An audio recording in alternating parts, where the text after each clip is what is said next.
We're here to talk about Lenny Breau, also known as Lone Pine Jr., and sometimes just called Sonny, in his early days, especially when I got involved with him at 15 years old. But we're going to ask Betty some questions about his music upbringing. So, Betty, let me ask you this question. As a child, what age did you first see a sign that Lenny was interested in music? We used to rehearse in our barn. We had a big home and a barn, and we used to have all our mics out, everything out there to rehearse, and amplifiers. And once in a while, he would listen to us, And I remember one day we were singing the Cattle Call, Lone Pine and I. We were rehearsing. That was an Eddie Arnold number, wasn't it? Yeah, it was Eddie Arnold. And I used to do the second part. And all of a sudden, we hear Lenny, just a little fella, about 3. And he started doing the third part. Harmony. Of harmony, perfect. At the age of about 5 or 6 years old, he was living with some friends of ours that was in Canada. And one of the young fellers there had a guitar. And he used to love to practice and everything. And Lenny was only about 5 or 6. And Pine had brought him a little guitar at the time.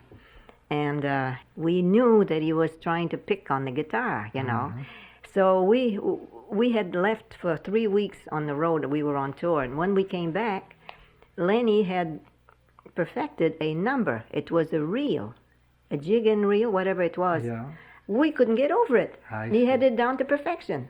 So did he go right to the guitar first, or was there any other instrument that he might have picked up? Oh, yeah. Oh, that was a funny thing. At about the age of 3, Pine had picked up some little guitar on some lawn sale or not a guitar, a little accordion. In other words, he had music in him, and he just had to express that music in something. Yeah. So if you gave him an accordion, he tried to play the accordion. Yeah. If you gave him an old guitar, he would learn to play the guitar. Mm-hmm. So he had any formal training at all? Was there any teacher involved where he took music lessons or anything like that? No, it was all by ear, whatever he learned, and we never pushed him. It was in him, and he wanted so much to play music, and so we let him. He didn't have any formal training until he was about 23. Betty, I'm wondering how much influence you had on young Lenny. So you definitely, he had genes from your side of the family, and you obviously had some influence on him in performing. Yeah. I had always told him that in order to be success, first you have to be humble. You can't just get out there and think that you're it. You've got to be humble and please your audience. He also liked other people. We noticed that when he was involved with Event Studios, that he got along very well with the other musicians. Oh, yeah. There was never any ego trip or no. Lenny animosity never was like that. No, and he always admired every musician. Even if the musician made errors or mistakes he'd always have a good word for everybody, Even if they didn't play well, he'd say, well, hey, don't forget he's got a good sound. When did he start traveling with with the group? At the age of 14. At the age of 14. Yeah, he left school.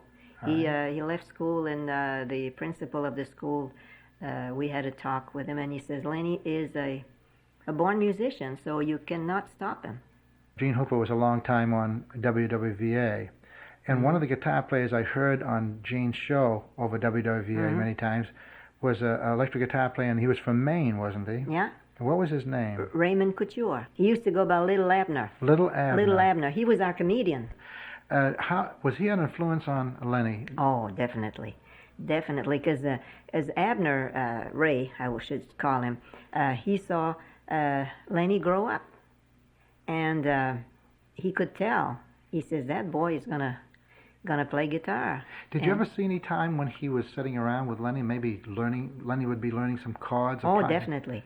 Backstage at the Jamboree in Wheeling, Lenny used to come there. He was about 12 at the time, and Lenny was really into it then, and he would watch Abner take all those big chords, and he could play orchestration chords, large chords. Yeah, and Lenny had small hands, but he would reach, and he would get them.